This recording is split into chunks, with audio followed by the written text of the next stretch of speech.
üks kahest FIFA kohtunikest meil. Teine kohtunik on Richard Toom, kolmas Dmitri Kulikov ja neljas Kristjan Siilak. Vaatame kohe Tartul, kui rünnak lõpeb Eduard Desjatski ja Lehar Saviking Ervin Stjufiga. Vaatame Pavel Rubel, varbalöök ja Leetsaarest ametiisikutest, kes on pingil. Vaatame Stjuf vasaku jalaga ja Rene Kolsaar suurepärane tõrje. Ja seega siis Stepan on tribüünil, aga jälle hea moment Lehar Savikingil. Eduard Desjatski, vasakujalgne mängija. Siin tõenäoliselt Maksim Babjak lööb otse ja Edvin Stjuf oli seal. Jah, tänab Mark Boskin tõenäoliselt ütles. Mul isegi nimetada nüüd Tartu ametiisikuid, jah, Anton Raudsepp füsioterapeut, väga tublid, jõudsid kõik tagasi ja nüüd me näeme, et kõik 4 mängijad olid palli all ja olid Rubelile, kas Rubel jõuab löögini, Leetsaar oli ees, palli ees ja hea, et see katta ja jätab endale ja Rene Kolsaar jälle.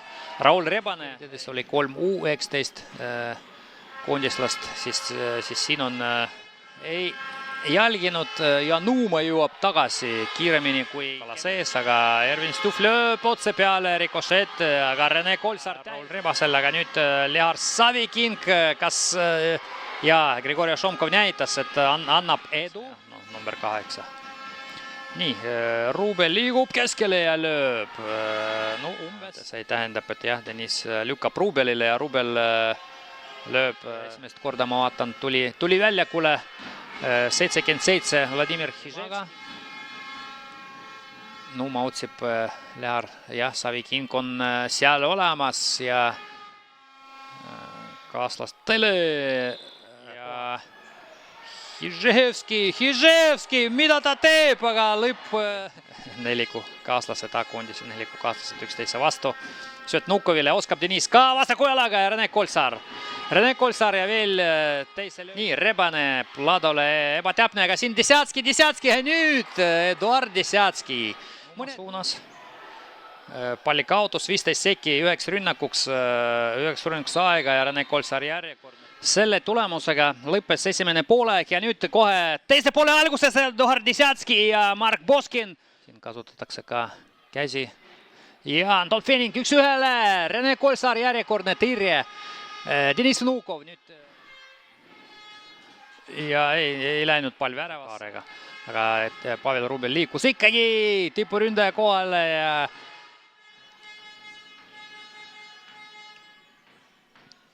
Vnukov Pladust mööda ja tundub, et oma värav. Mats Plado lükkas palli kogemata oma väravasse ja Bunker läheb mängu juhtima 10-26 teise poole lõpuni, just teise poole lõpuni, mitte mängu lõpuni, sest jällegi, kui see on karikamäng, kui on viigi tulemus, siis mängitakse lisaaega ja lüüakse vajadusel penalteid.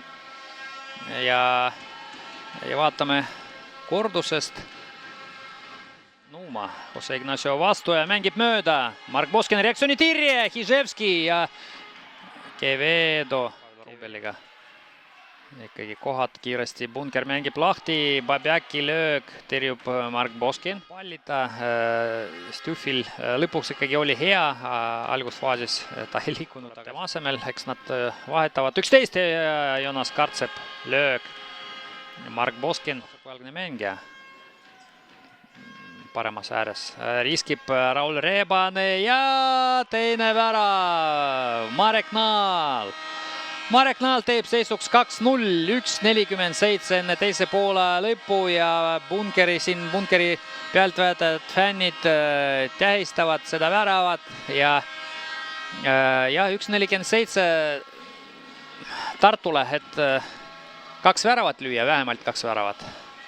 Jätkavad tartlased lendava. Marek Naal löögile ja Kartsepa jalg on ees sekundiga, jah, näiteks praegu 1 värav. Desjatski Rebasele ja Mark Boskin. Mark Boskin tähistab, Raul Rebane, noh, kõik.